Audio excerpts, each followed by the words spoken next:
MDA 8.6.3 프리젠테이션에 오신 것을 환영합니다. 저는 마티아스 케켈러이며 이타스 MDA 프로덕트 매니저입니다. 이번 영상에서는 화면과 같이 나열된 신규 기능과 개선 사항을 소개하려고 합니다.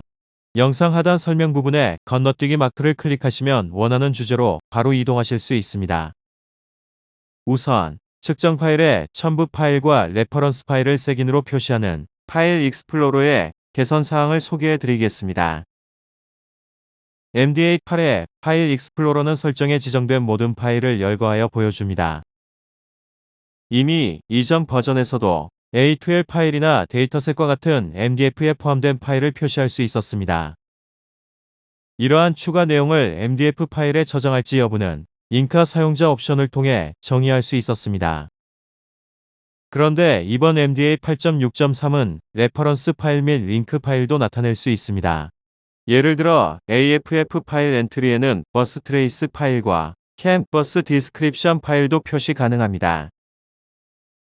파일 위의 작은 화살표는 독립된 파일에 대한 레퍼런스를 나타냅니다. 또 다른 예시로 영상 기록에 대한 레퍼런스 파일도 표시됩니다. 파일들을 보다 명확하게 표시할 수 있게 된 파일 익스플로러와 더불어 내보내기 기능도 개선되었습니다. 지금까지는 ZDX 익스포트 파일을 생성하면 XDX 설정 파일과 여기에 지정된 모든 파일이 주로 포함되었습니다. 이제는 별개의 레퍼런스 파일도 익스포트 파일에 포함됩니다. MDA 8.6.2에서와 마찬가지로 ZDX 파일의 임포트 작업을 실행하면 설정에 지정된 각 파일의 서브 폴더가 각각 생성됩니다. 서브 폴더에는 레퍼런스 파일도 표시되기 때문에 사용자는 이들 레퍼런스 파일이 익스포트 파일에 속해 있다는 것을 확인할 수 있습니다. 다음으로 신호의 타임 오프셋을 정의할 때의 사용성 개선 사항에 대해 알려드리겠습니다. 이전 MDA8 버전에서도 사용자가 파일의 타임 오프셋을 보다 간편하고 손쉽게 설정할 수 있도록 지원했습니다. 사용자는 Shift 키를 누른 상태에서 마우스로 드래그하기만 하면 신호의 신호 곡선을 움직일 수 있습니다. 이렇게 하면 파일 전체에 이 타임 오프셋이 적용됩니다. 그런데 이번 버전에서는 또 다른 기능이 추가되었습니다. 파일에서 특정 신호만을 선택하여 이동시킬 수 있습니다. MDA 8.6.3에서도 파일의 타임 오프셋 설정 방식은 동일합니다. 해당하는 신호를 선택한 후 Shift 키를 누른 상태에서 마우스로 드래그하면 됩니다. 달라진 점은 설정된 타임 오프셋을 확인하기 위해 대화 상자의 다른 옵션을 눌러야 합니다. 그러면 MDA가 Calculated 신호를 생성합니다. 이 Calculated 신호는 이동된 신호로서 이름은 같지만 타임 오프셋이 지정되어 있습니다. 오프셋 값이 마음에 들지 않는다면 신호를 다시 드래그하기만 하면 됩니다. 그러면 업데이트된 값이 Calculated 신호에 적용됩니다. 편리성을 향상시키기 위하여 MDA는 기존 신호의 모든 인스턴스를 타임 오프셋이 적용된 Calculated 신호로 자동 대체합니다. 이러한 자동 대체 기능은 기존 신호가 표시되었던 창과 이 신호를 입력 신호로 사용한 결과인 계산 신호가 표시된 창 모두에 영향을 줍니다. 이에 따라 사용된 전체 컨피그레이션 신호의 타임 오프셋이 일괄 적용됩니다. 대체 작업은 수동으로도 실행할 수 있습니다. 이제 MDA 8.6.3에서 사용자는 창의 컨텍스트 메뉴를 통해 수동 선택할 수 있습니다.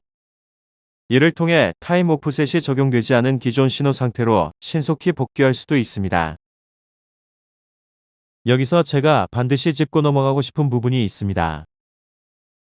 대체 작업을 실행할 경우 기존 신호와 Calculated 신호가 동시에 화면에 나타납니다. 이는 장점인 동시에 단점으로 작용할 수 있습니다. 우선 여러분이 두 신호를 독립적으로 사용할 수 있다는 장점이 있습니다. 그렇지만 여러분이 실제로 사용하고자 하는 신호를 결정해서 선택하는 과정을 거쳐야 하는 단점이 있습니다. 예를 들어 새로운 측정 파일을 생성한다고 가정합시다. 이 파일에 타임 오프셋이 적용된 신호는 포함시키되 기존 신호는 포함시키지 않고 싶은 경우 베리어블 익스플로러에서 측정 파일로부터 이 신호와 Calculated 신호 모두 선택해야 합니다. 그 다음 타임 오프셋이 적용되지 않은 원본 신호를 선택 해제해 측정 데이터 파일을 익스포트 시킵니다. 다음으로 오실로스코프에서의 기본 스트립 선택 시 개선 사항을 알아보겠습니다. 오실로스코프에서 신호의 기본 스트립을 선택하기 위해 MDA는 신호 유형 정보를 활용합니다. 즉, 변환식의 유형을 해석합니다. 그러나 이러한 방식에 따르면 유형 간 차이점이 매우 제한적입니다. 특히 버블 변환이 포함된 신호의 경우 사용자는 만족스러운 결과를 얻지 못할 수도 있습니다. 변환을 통해 단 두 가지 상태만을 나타낼 수 있는데도 신호는 여전히 아날로그 스트립에 추가되는 경우가 있습니다. 기본 스트립을 보다 잘 결정하기 위해 MDA 8.6.3은 데이터 유형을 추가로 고려합니다.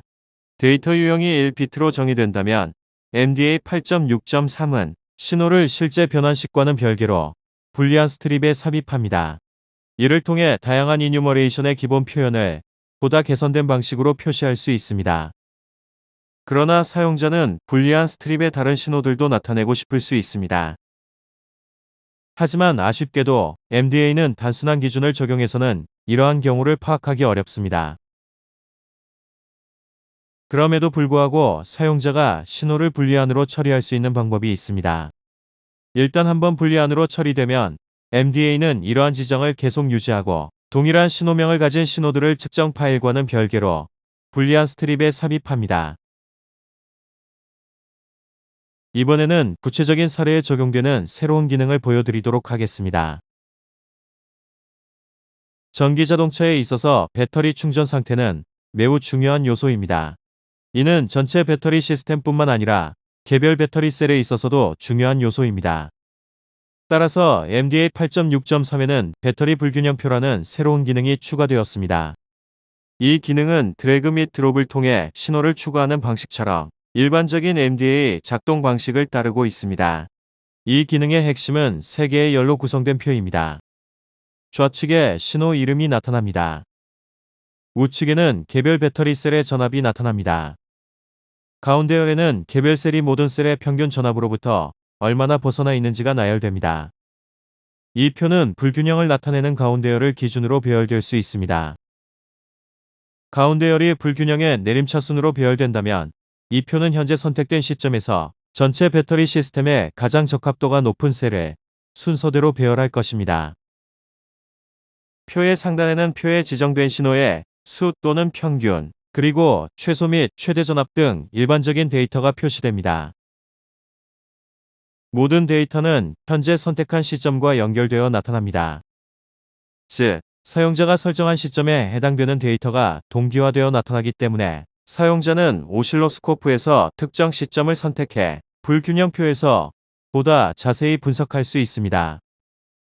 이와 마찬가지로 불균형표에서 타임 슬라이더를 통해 특정 시점을 설정하면 오실로스코프의 커서가 따라 움직여 동기화된 데이터를 확인하실 수 있습니다. 마지막으로 ASCII 기반 측정 파일을 읽고 기록하기 위한 MDA 인터페이스의 개선 사항을 보여드리겠습니다. INI 디스크립션 파일을 사용하면 MDA 8이 ASCII 기반 텍스트식 측정 파일을 읽고 기록하는 방식을 정의할 수 있습니다. 이번 버전에서는 기존에 제공되던 옵션들이 추가로 확장되었습니다. 추가 옵션이 활성화된 경우 MDA 8은 MDA 7에서 생성되었던 MRF 파일과 기본적으로 동일한 구조를 가진 MRF 파일을 생성할 수 있습니다. 따라서 MDA 8.6.3을 설치하면 MRF 디스크립션 파일이 업데이트됩니다.